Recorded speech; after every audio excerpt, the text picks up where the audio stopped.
Hi Greg, thanks for having me, and Fiona, thanks again for your research. With over 270 stores in every state and territory of Australia and over 1,300 team members, many of whom are in teams as small as 3, we've been delighted to participate in the research for the Digital and Deskless series, and I'm pleased to be here with my panellists today. So we've got 2 clear drivers in mycar in the wellbeing space. And the first was the evolution of our safety strategy in a high-risk working environment. And the second, the evolution of our people strategy. And they really come together in that wellbeing space. So we've spent the past few years focusing on evolving our safety approach from a compliance-focused approach to a cultural approach.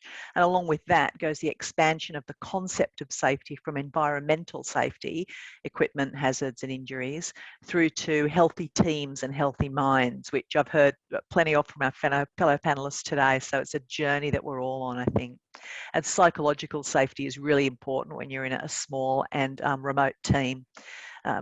On the people strategy side, our aim was to look at being an employer of choice in a talent short market, and to do that we need to give team members an amazing employee experience that they can't get anywhere else. So those 2 kind of pathways merge and join together and land us in the space of well-being, helping our team members lead happier lives in and out of work.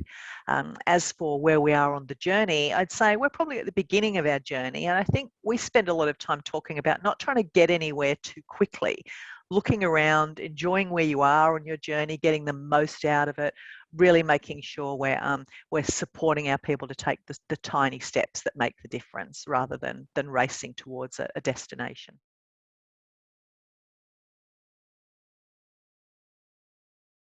Well, and in line with my fellow panelists, I would say as well that if we're going to genuinely care about well-being, we must take a holistic approach. And we engage at mycar with our team members in areas beyond their physical fitness for work. But an example of this that I think is covered in the white paper as well is our approach to providing support for financial well-being. Our blue-collar, weekly paid team members are a prime target for predatory payday lenders, and we wanted to help them achieve and maintain financial security, which was especially prominent during COVID. We maintained everyone in full-time employment, kept the whole team together throughout that period, but many of our teams suddenly became single income families when their partners lost access to work or reduced their incomes as overtime and hours may have been adjusted. So budgeting, financial planning, understanding debt, managing your way out of it, those are all pretty boring, but they can be transformational in people's lives. Someone who feels financially secure, feels more positive about life, less stress and pressure, less distracted at work, and if you need a business case, then they're far less likely to injure themselves, and in general will feel a lot happier. And that's just one example of a way we've taken maybe a different approach, coming towards it from ultimately what feels like a safety angle, but is fairly and squarely about the emotional and psychological well-being of our team.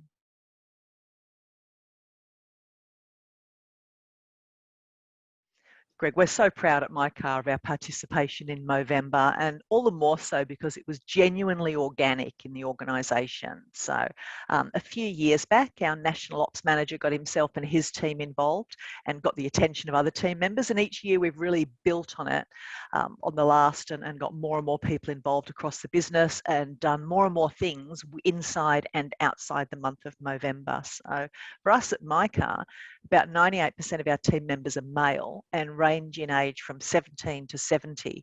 So Movember is absolutely in their sweet spot in terms of a movement that really speaks to them and their needs. We've raised money, grown moustaches, got funky haircuts, had virtual car shows, and worn tuxedos and Hawaiian shirts to work.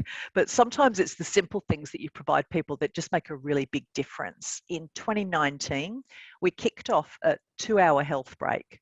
It's a really simple concept. Tom Hatch, our wellbeing and safety manager, came up with this idea that we give everyone in the business the opportunity to take a paid 2-hour break to go do something about their health. Some people went to the dentist or the optician. Some people went to the doctor to get a checkup.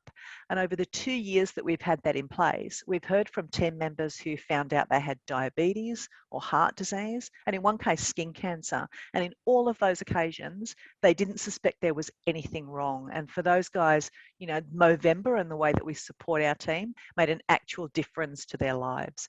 So it'll be bigger and better again this year. So look out for mycar in November.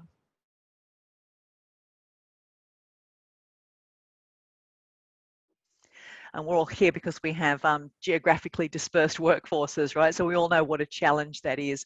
It's the same challenge for us as it is for everybody else. But we've tried to create digital spaces for people to build connections based on shared interests. For example, we use Mumba, which we call Connect, as a communication tool, not just to share corporate information and help people feel part of it, of the business, but also to share information among the team, like team rides. Our guys are all car guys, and we can help the Tirana guys connect with each other, and the EH Holden guys, and all of those people, to find people who've got a very specific common interest. But our team also participate in Skype groups, and those are far more organic.